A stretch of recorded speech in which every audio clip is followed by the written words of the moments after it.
Hello, good morning all. आप सब लोगों का स्वागत है सिविल स्टैप हिमाचल में। तो आज का जो हमारा वीडियो है उसमें हम लोग देखेंगे कि द ट्रिब्यून, द हिंदू और इंडियन एक्सप्रेस में कौन कौन से इंपॉर्टेंट आर्टिकल्स हम लोगों को आज देखने को मिले, जिनको पढ़ना हम लोगों के लिए आवश्यक है, ज़रूरी है।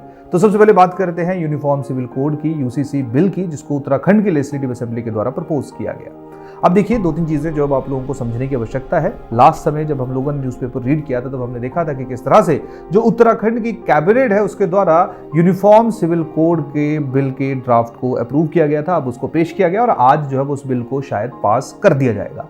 अब देखिए, जैसे ही ये बिल पेश हुआ तो आप लोगों को इसके अंदर जो मौजूद इंपॉर्टेंट प्रोविजंस हैं उनके बारे में पता होना चाहिए। और यूनिफॉर्म सिविल कोड जिसका जिक्र आर्टिकल 44 में किया गया है, तो अगर हम लोग बात करेंगे यूनिफॉर्म सिविल कोड की, तो uniform civil code basically marriage, property, succession, उससे रिलेटेड जो डिफरेंट लॉज उनसे डील करता है। तो यहाँ पे उत्तराखंड का जो बिल है वो आप लोगों ने जरूर पढ़ना है। इसके ऊपर दो आर्टिकल्स जो हैं वो मैं आप लोगों के साथ शेयर कर रहा हूँ। एक इंडियन एक्सप्रेस के अंदर दिया गया है, ये बड़ा ही अच्छा आर्टिकल है। यहाँ पे बेसिकली बताया गया है कि जो उत्तराखंड के द्वारा यूनिफॉर्म सिविल कोड प्रपोज किया गया है उसके क्या क्या इंपॉर्टेंट कैरेक्टरिस्टिक्स हैं। जैसे स्पेसिफिकली अगर हम लोग यहाँ पे मैरिज वाले एस्पेक्ट को पिक करेंगे, तो जैसे अगर हम लोग मुस्लिम मैरिज की बात करते हैं तो मुस्लिम मैरिज जो है वो 13 साल के बाद होने की संभावना रहती है, क्योंकि जैसे ही लड़की पॉवर्टी हिट कर देती है उसके बाद वो मैरिजेबल एज में जो वो पहुंच जाती है। हालांकि हमारे यहाँ पे बहुत सारे एग्जिस्टिंग लॉज हैं जो इस स्पेसिफिक मैरिज को इलीगल डिक्लेयर करते हैं, लेकिन उसके बावजूद भी पर्सनल लॉज और जो हमारे नॉर्मल लॉज हैं उनके बीच का कंफ्लिक्ट काफी समय से देखा गया है।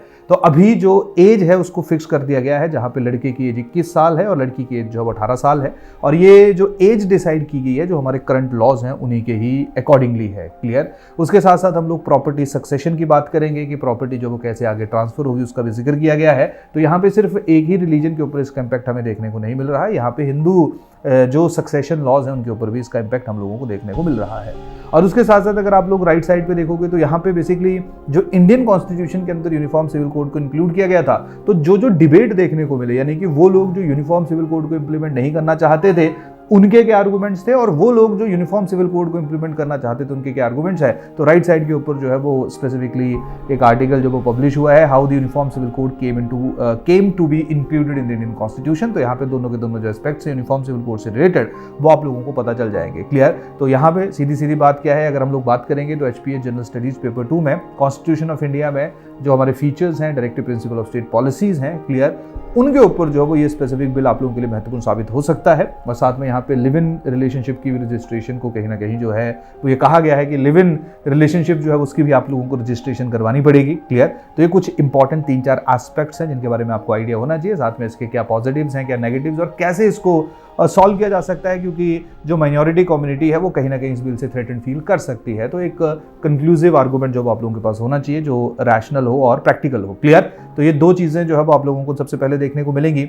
उसके बाद हम लोग इंडियन एक्सप्रेस के अंदर एक आर्टिकल देख रहे हैं, that is atmospheric river. Atmospheric river basically एक ऐसा कंसेप्ट है जहाँ पे इक्वेटर से जो हमारी विंड्स हैं वो बहुत ज़्यादा वाटर अपने साथ कैरी करते हैं टुवर्ड द पोल्स, और जैसे ही वो वाटर पोल्स की डायरेक्शन में मूव करता है और वहाँ पे पहुँचता है तो वहाँ पे हम लोगों को बहुत ज़्यादा फ्लड लाइक कंडीशंस या हैवी स्नोफॉल, हैवी रेनफॉल जो वो देखने को मिलती है। तो उसी कंटेक्स्ट में स्पेसिफिक न्यूज़ है जहाँ पे सदर्न कैलिफोर्निया जो है वहाँ पे मैसिव रेनफॉल देखने को मिल रहा है, और उसका जो कारण है वो एटमॉस्फेरिक रिवर्स हैं। क्लियर। तो एटमॉस्फेरिक रिवर जो है वो हम लोगों को थ्रू आउट द ईयर जो अलग अलग रीजन्स, अलग अलग एरियाज में जो वो देखने को मिलती हैं। क्लियर। तो आप लोगों को थोड़ा सा आइडिया होना चाहिए एटमॉस्फेरिक रिवर के बारे में, और ये हमारा प्रीलिम्स पर्सपेक्टिव से भी इंपॉर्टेंट है और मेंस पर्सपेक्टिव से भी इंपॉर्टेंट है। तो यहाँ पे प्रॉपरली जो वो क्या रीजन्स हैं, कैसे जो विंड्स है वो कैरी करती हैं, कितना वाटर अमाउंट जो वो अपने साथ लेके जाती है और बारिश करवाती है, वो प्रॉपरली जो वो यहाँ पे कवर किया गया है। क्लियर। और ये आर्टिकल जो है हम लोगों को इंडियन एक्सप्रेस के अंदर देखने को मिल रहा है।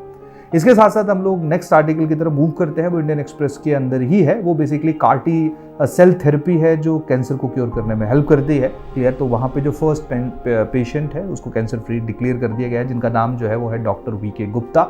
तो यहाँ पे जो है वो CAR-T सेल के बारे में आप लोगों को आइडिया होना चाहिए। हालांकि हिमाचल में बहुत ज़्यादा इंपॉर्टेंट, बहुत ज़्यादा रेलेवेंट नहीं है, लेकिन हेल्थ पर्सपेक्टिव से जो हमारा हेल्थ वाला टॉपिक है वहाँ पे जो है वो आपको इसके बारे में आइडिया होना चाहिए। वैसे हमारी बॉडी के अंदर जो वो T सेल्स होती हैं, क्लियर, तो बेसिकली यहाँ पे जो T सेल्स है उनको ही बाहर बनाया जाता है, फिर बॉडी के अंदर इन्फ्यूज़ किया जाता है, और जो CAR-T सेल्स हैं ये बेसिकली जो हमारी कैंसर सेल्स हैं उनको मारना शुरू कर देती है, खत्म करना शुरू कर देती है, और उस जरिए जो कैंसर है वो क्योर हो जाता है। क्लियर। तो ये जो है वो हमें इंडियन एक्सप्रेस में देखने को मिला। उसके बाद हम लोग द हिंदू के ऊपर मूव करते हैं। क्लियर। जहाँ पे IMEC यानी कि India middle east European economic corridor का जिक्र किया गया है। IMEC जो है वो बेसिकली इंडिया को यूरोप के साथ लिंक कर रहा है। तो आप लोग जो है वो यहाँ पे देख सकते हो, प्रॉपर एक मैप है कि देखिए इंडिया में किन किन देशों के जरिए होता होता IM कॉरिडोर जब उसको बनाया गया है। क्लियर, कौन कौन सी कंट्रीज, कौन कौन से देश जो उसका हिस्सा है। हालांकि बड़ी ज़्यादा कोई कंक्रीट इन्फॉर्मेशन नहीं है, तो मैं कहूँगा कि आर्टिकल पढ़ने से आप लोगों को शायद प्रीलिम्स पर्सपेक्टिव से जो डाटा और इन्फॉर्मेशन है वो मिल जाएगी। IMEC जो है वो बेसिकली G20 की मीटिंग जब दिल्ली में हुई थी तब इसको स्पेसिफिकली लॉन्च किया गया था, लेकिन क्योंकि इजराइल में स्पेसिफिक टाइम पे वॉर चल रहा है जिसके कारण इसके ऊपर काम जो है इस टाइम पे रुका हुआ है। तो बहुत ज़्यादा डिटेल में इस आर्टिकल को पढ़ने का जरूरत नहीं है, यहाँ पे सिर्फ IMEC जो है उसको एक बार आप लोग गो थ्रू कर लीजिए। जो मैप आपको देखने को मिल रहा है इस पर थोड़ा सा ध्यान दीजिए। मैप बेस्ड क्वेश्चन हम लोगों को ज्योग्राफी में देखने को मिलते हैं। क्लियर, इसके साथ साथ नेक्स्ट न्यूज़ जो अब हम लोग देखेंगे तो ट्रिब्यून के अंदर आई है, जो कहीं ना कहीं टूरिज्म के एस्पेक्ट से इंपॉर्टेंट। और हम लोगों को पता है हिमाचल प्रदेश या HPS examination general studies paper 3 में जो एक टूरिज्म का टॉपिक हम लोगों को देखने को मिलता है और हर साल वहाँ से क्वेश्चन जो है वो पूछे जाते हैं। तो ये बेसिकली होम स्टेज के ऊपर एक आर्टिकल है जहाँ पे न्यूज़ है, illegal home stays a threat to hotel industry in Kangra district. जहाँ पे जो होटल इंडस्ट्री है वो कहीं ना कहीं जो उनकी एप्रीहेंशन है, उनके चैलेंजेस उनको बता रही है कि किस तरह से उनको जब 18% टैक्स देना पड़ रहा है।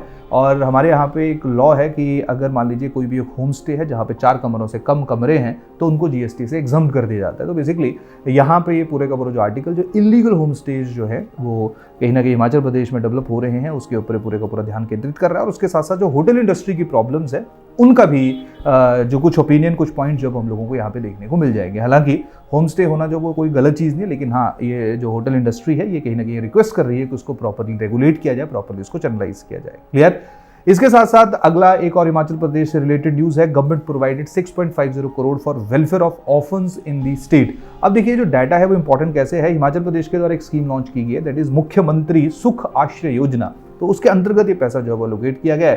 तो जब भी आप इस स्कीम के बारे में लिखोगे, अगर एलोकेशन का अमाउंट जब आप लोगों को याद होगा या डायरेक्टली भी चांसेस रहते हैं, हिमाचल प्रदेश के अंदर हम लोग देखते हैं किस तरह के फैक्चुअल क्वेश्चन जो हम लोगों को देखने को मिलते हैं। क्लियर, अगला आर्टिकल बहुत ज़्यादा इंपॉर्टेंट, बहुत ज़्यादा रेलिवेंट है, ये फिस्कल फेडरलिज्म के ऊपर आधारित है। तो हिंदू के अंदर ये आर्टिकल आया हुआ है और ये आर्टिकल जो वो बेसिकली जो तमिलनाडु के planning commission, state planning commission के मेंबर्स हैं, वाइस चेयरमैन हैं, उनके द्वारा जब इसको पब्लिश किया गया है तो यहाँ पे पूरा बताया गया है कि किस तरीके से जो 14 फाइनेंस कमीशन और 15 फाइनेंस कमीशन का जो इम्पैक्ट है वो बेसिकली हम लोगों को जो फिस्कल फेडरलिज्म है उसके ऊपर देखने को मिल रहा है। तो कहीं ना कहीं ये जो आर्टिकल है इसके पब्लिश होने का बैकग्राउंड ये है कि जैसे आपको पता ही है कि जो 16 फाइनेंस कमीशन है उसकी फॉर्मेशन हो चुकी है, वो अपनी रिकमेंडेशंस देगा। तो कहीं ना कहीं ये पूरे का पूरा जो आर्टिकल है वो उसके लिए भी एक बेस तैयार कर रहा है और हम लोगों को जो फिस्कल स्टेटस है, फिस्कल प्रॉब्लम्स है स्टेट और सेंटर के बीच में, उनके बारे में जो हम लोगों को जानकारी दे रहा है। तो इसको भी आप लोग एक बार जरूर पढ़ लीजिएगा। क्लियर, इसके साथ साथ नेक्स्ट आर्टिकल द ट्रिब्यून के अंदर है जो basically larger conflict looms over West Asia में जो स्पेसिफिक टाइम पर अनसर्टेनिटी और इस टाइम पे जो प्रॉब्लम्स चल रही हैं उनके ऊपर इस आर्टिकल का जिक्र है। हालांकि बहुत ज़्यादा रेलेवेंट आर्टिकल जो वो नहीं है, लेकिन आप लोग जो एक बार इसको थोड़ा सा गो थ्रू कर सकते हो कि अभी तक अलग अलग हैपनिंग क्या हो रही है, यूएसए की क्या इन्वॉल्वमेंट है, यूएसए कैसे इसको कंट्रोल करने की कोशिश कर रहा है या कैसे यूएसए जो है वो इसको और ज़्यादा पुश कर रहा है, प्रमोट कर रहा है। तो अगर आप इसको पढ़ना चाहो तो पढ़ सकते हो, नहीं भी पढ़ोगे तब भी कोई टेंशन लेने की ज़रूरत नहीं है। थोड़ा सा वो लोग जो बिल्कुल नए हैं उनको एक पर्सपेक्टिव पता चल जाएगा कि वेस्ट एशिया में जो वो क्या क्या हो रहा है।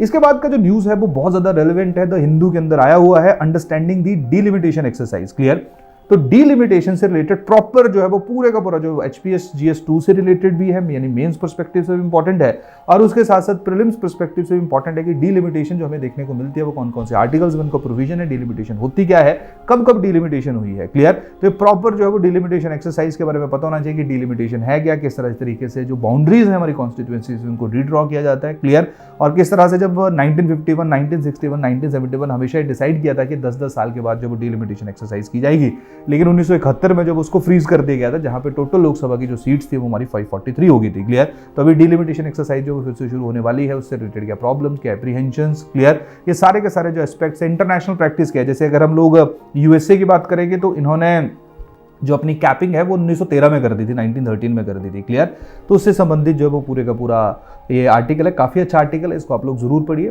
पॉलिटिकल पर्सपेक्टिव से, इंडियन पॉलिटी के पर्सपेक्टिव से जो हमारे लिए बहुत ज़्यादा रेलेवेंट है। क्लियर, और डिलिमिटेशन जो है वो काफ़ी इंपॉर्टेंट टॉपिक होने वाला है क्योंकि अभी रेगुलरली आपको न्यूज़ में देखने को मिलेगा। तो देखिए जब भी हम लोग न्यूज़पेपर पढ़ते हैं तो हम लोग 2-3 चीज़ें यहाँ से एक्सट्रैक्ट करते हैं। जैसे यूनिफॉर्म सिविल कोड की हम बात करेंगे, पिछले दिन भी हमें देखने को मिला और कल के न्यूज़पेपर में भी आपको ये देखने को मिलेगा। इसके ऊपर अलग अलग आर्टिकल्स, अलग अलग ओपिनियन जो अलग अलग न्यूज़पेपर में कवर किए जाएंगे। क्लियर? तो बेसिकली जब भी एक टॉपिक जो है वो आना शुरू होता है तो फिर वो डोमिनेट करता है, अगर वो बड़ा एक लार्जर चाहे नेशनल या इंटरनेशनल पर्सपेक्टिव का टॉपिक है। क्लियर?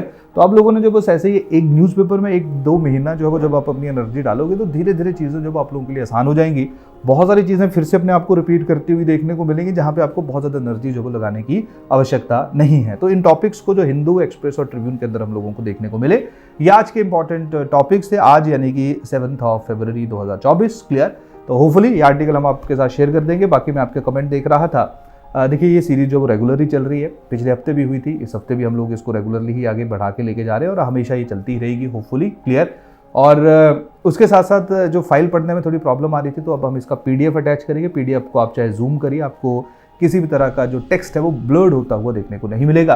तो यही है, बस आप अपने कमेंट सेक्शन के अंदर जो अपने सुझाव भी देते रहा करिए। क्लियर? इस सेशन को जैसे कुछ लोग कह रहे हैं कि इसको 30-40 मिनट्स कर दिया जाए, देखिए मैंने पहले दिन ही आपको बताया था कि इस सेशन को जो शुरू करने का ऑब्जेक्टिव था वो बस ये था कि आपको न्यूज़पेपर की जो इंपॉर्टेंट हाईलाइट्स हैं वो एटलीस्ट आप जो है वो मिस ना करो और आपको अलग अलग अखबारें पढ़ने की आवश्यकता ना पड़े। आप लोग बस एक न्यूज़पेपर पे फोकस करिए और उसको पढ़ते रहिए और उसके साथ जो इंपॉर्टेंट कुछ और रहा होगा वो हम आपके साथ यहाँ पे शेयर कर देंगे।